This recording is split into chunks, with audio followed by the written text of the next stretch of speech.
Hi everyone, today we'll be looking at McFarlane Toys Mortal Kombat 11 Malefik Spawn, and this is the bloody version. I think it's also recolored differently than the standard release. I think this is mostly white and gold. I think the standard release is colored more to his traditional colors. And as you can see, he comes in the standard MK11 packaging.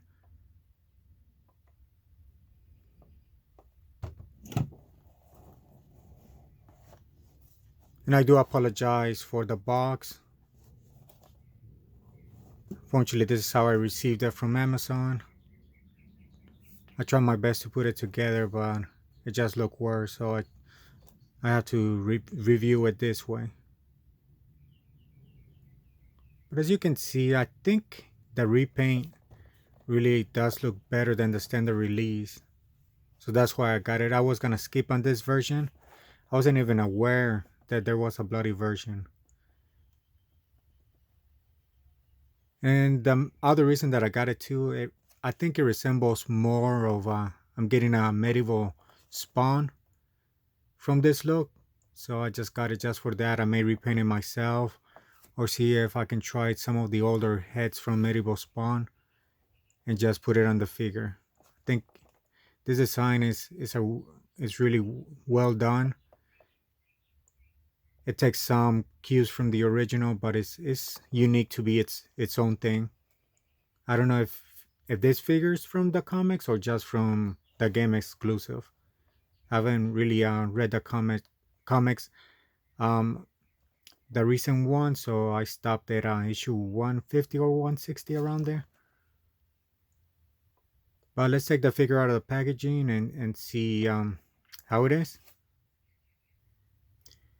And here's a closer look of the figure out of the packaging. As you can see from the packaging, all he comes with is the two additional, it looks like necroplasm swords. They look really well done, and I think they fit other figures too, as they have like a green effect.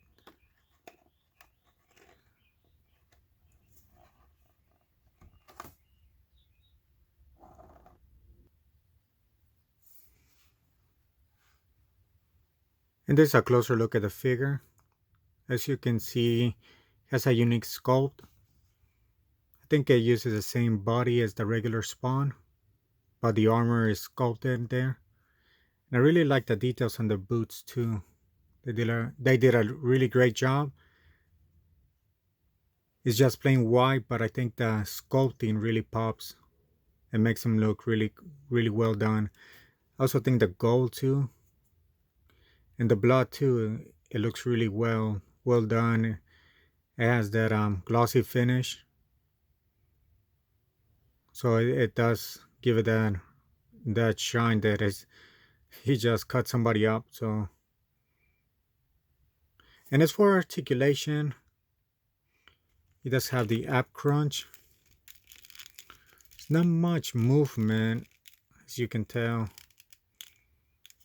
I think he also has lower waist articulation, but due to the skirt armor, it's hard to turn. But I think from some figures that we've seen from McFarlane, sometimes their ab crunch is a hit or miss. I think they did a really well job on this one. And if you've seen the prototype pictures of the TV show Flash, that one they did a horrible job. So I don't know what's up, if the designers don't really care, or if it's different designers and everybody has their own idea. But they really need to see how they did it on this figure. As you can tell, it doesn't distract from the sculpt or anything compared to the TV show Flash figure that is coming out.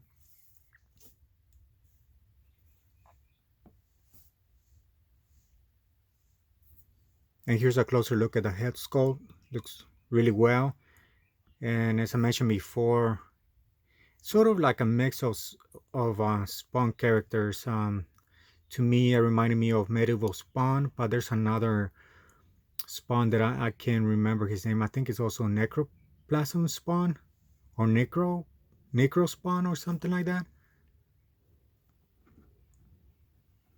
but I really like that head sculpt too.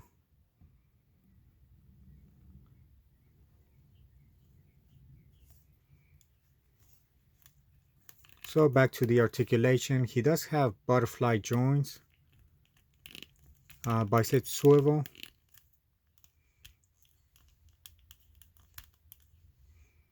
double elbow articulation, standard wrist articulation, and a ball joint.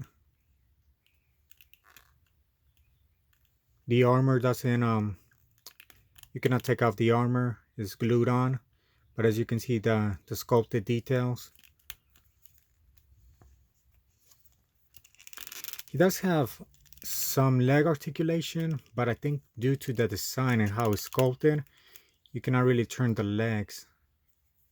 They're supposed to turn, but see, I think this joint over here, it just stops moving.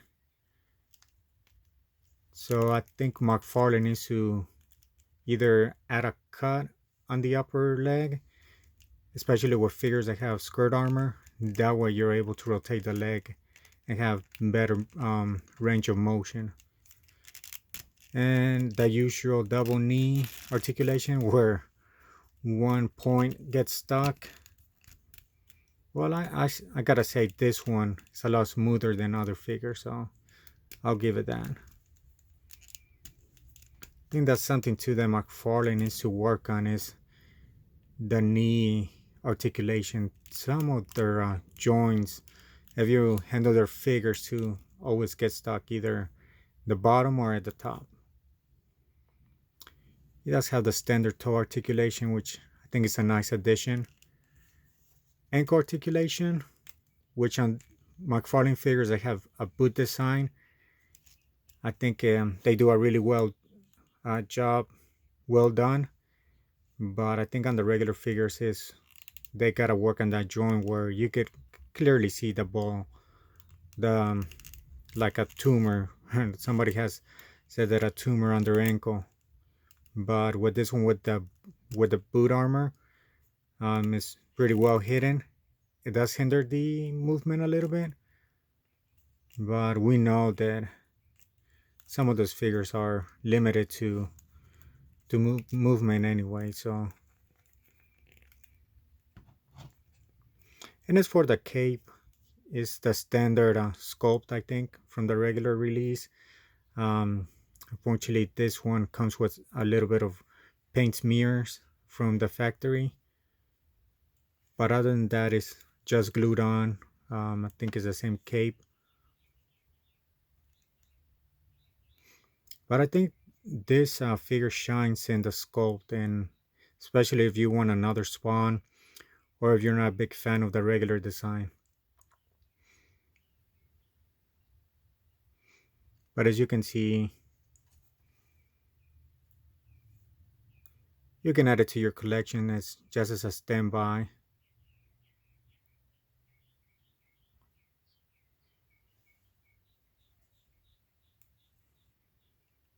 And each boot design is different, as you can tell. So I think that's where the figure shines, it's just little details in the sculpt.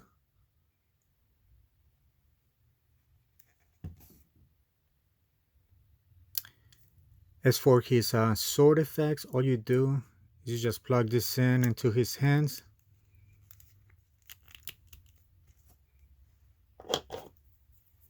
And the same for the other one. So it's sort of like how you will insert a gun in for a regular figure. Which I was thinking it was gonna wrap around his arm or hand, but I guess he sort of holds it, sort of like guns.